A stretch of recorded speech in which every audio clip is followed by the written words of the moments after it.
Ya, pada kali ini saya akan membagikan dokumentasi, video, dan foto dari pelatihan yang dilakukan oleh USAID IWOS Plus Jawa Tengah kepada Babinsa yang ada di Kabupaten Sragen. Pelatihan dilakukan selama 2 hari, yaitu pada tanggal 10 dan 11 Februari tahun 2021. Adapun tujuan dari pelatihan ini untuk membekali Babinsa kemampuan teknis pembangunan tangki septik dan sumur resapan sesuai dengan ketentuan yang ada pada SNI tahun 2017. Langkah-langkah pembangunan tangki septik dan sumur resapan adalah sebagai berikut. 1. Survei lokasi. Selama survei lokasi, diharapkan pemilik rumah dan tukang yang akan membangun nanti terjadi kesepakatan. Nah, apa sih kesepakatannya? Yang pertama, di mana sih letak kloset yang diinginkan oleh pemilik rumah? Kemudian yang kedua, di manakah letak tangki septik dan pengolahan lanjutannya? Kemudian yang ketiga yaitu jalur pipa yang disepakati itu di mana. Nah, setelah 3 informasi tersebut kita dapatkan dan kita sepakati, kita bisa mengestimasi secara keseluruhan berapa kebutuhan panjang pipa air limbahnya. Nah, informasi ini diperlukan karena panjang pipa menentukan berapakah kedalaman pipa inlet kita nanti di tangki septik. Nah, semakin dalam pipa inlet, otomatis tangki septiknya harus semakin dalam juga. Seperti itu.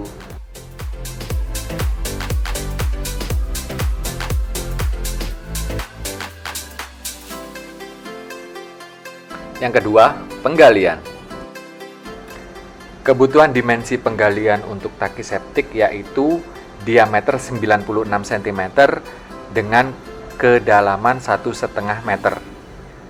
Sedangkan pada sumur resapan diperlukan diameter yang sama yaitu 96 cm dengan kedalaman 50 cm saja. Lubang, tapi yang sebelum tanah ini tadi dilubangin, kita pasang ini dulu. As, misalkan asnya ini, nah ini diputar gini. Ini sebenarnya harus Nancap ke tanah. masuk ke tanah, nancap. Nah diputar gini.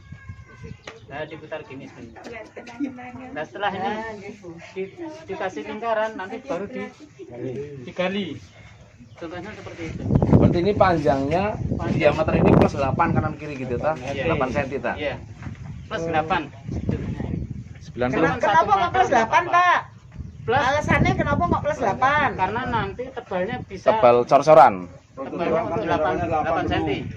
8 cm. 3. Perakitan molding. Kali ini kita menggunakan molding dengan ukuran diameter 80 cm dan ketinggian 50 cm dan ini terbuat dari fiber. Pembelahan molding menjadi 3 ini dimaksudkan untuk mempermudah transportasinya dan juga mempermudah pelepasan molding ketika pengecoran selesai dilakukan. Nah, sebelum digunakan, kita olesi dulu dengan oli bekas atau dengan minyak pelumas atau minyak begisting.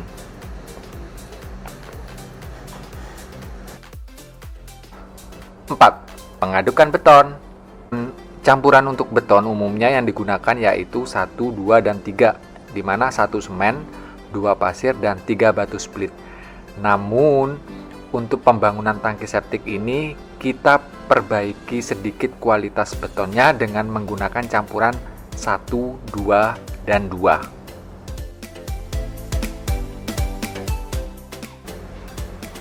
Lima, pengecoran.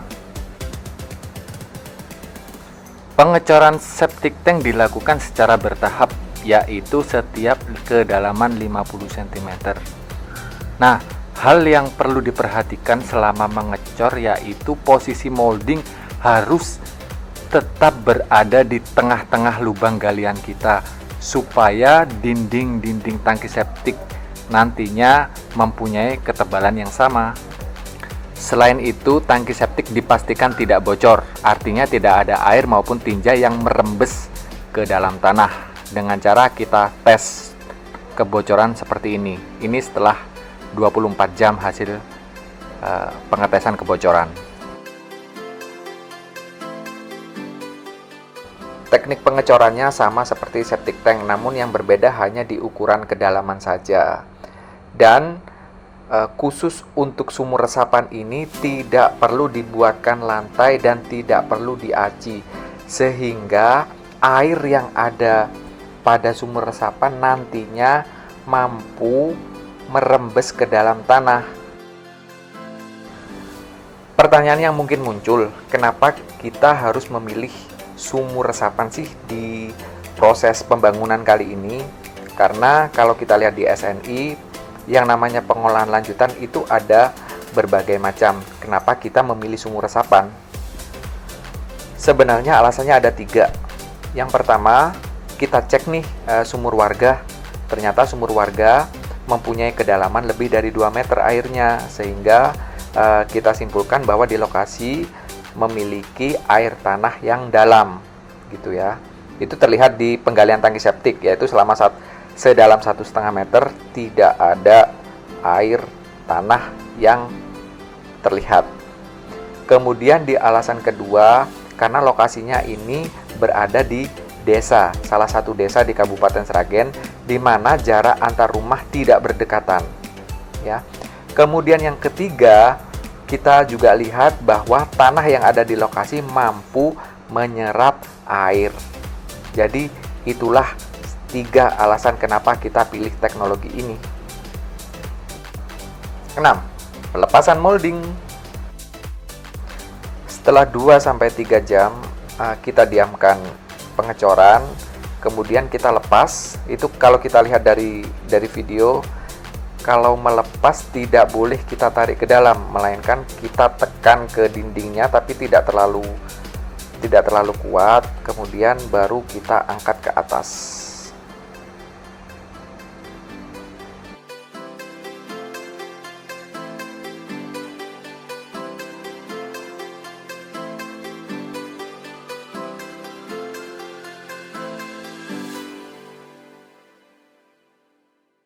Tujuh, pengaturan ketinggian kloset dan kemiringan pipa.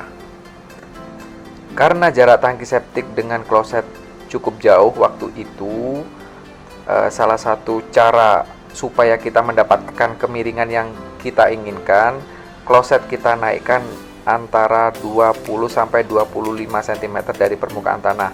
Hal ini tentunya sudah disetujui oleh pemilik rumah, dan memang kalau kita lihat pada praktiknya banyak rumah warga yang mempunyai kloset jauh lebih tinggi posisi dudukannya daripada lantai kamar mandi. Pipa yang kita gunakan yaitu pipa PVC tipe D dengan ukuran diameter 3 inci atau 3 dim.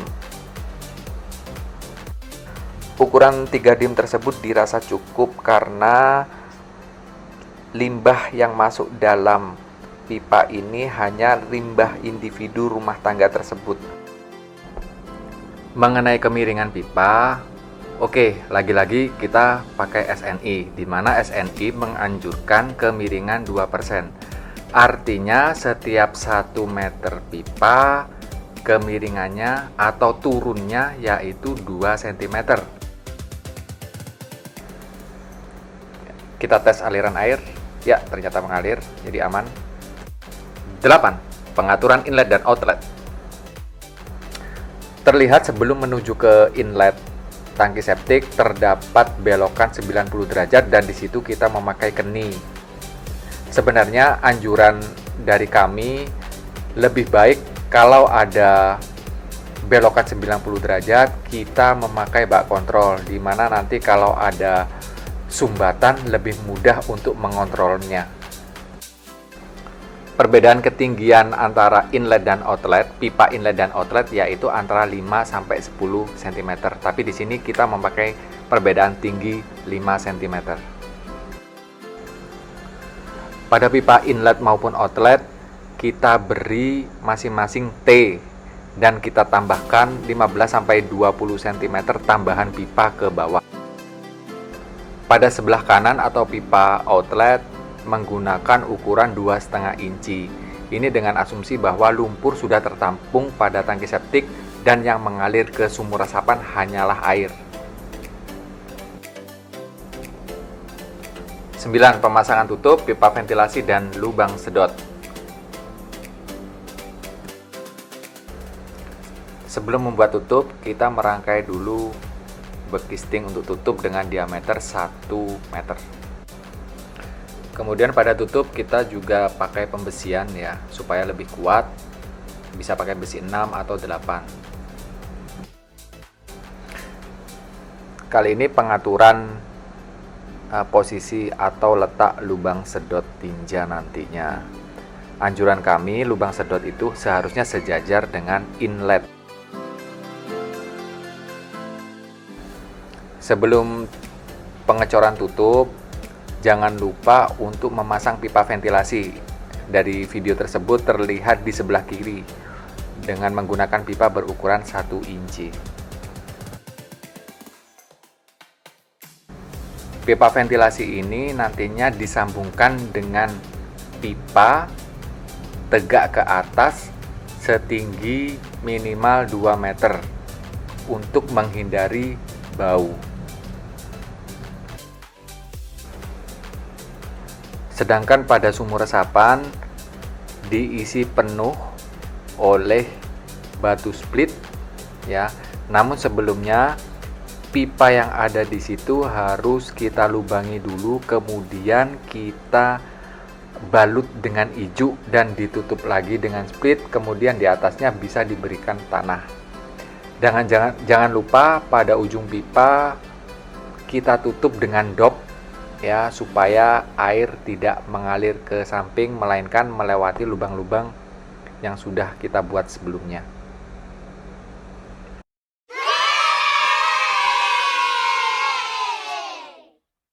Lagi 1, 2, 3, gaya bebas. 1, 2, 3, ya cukup.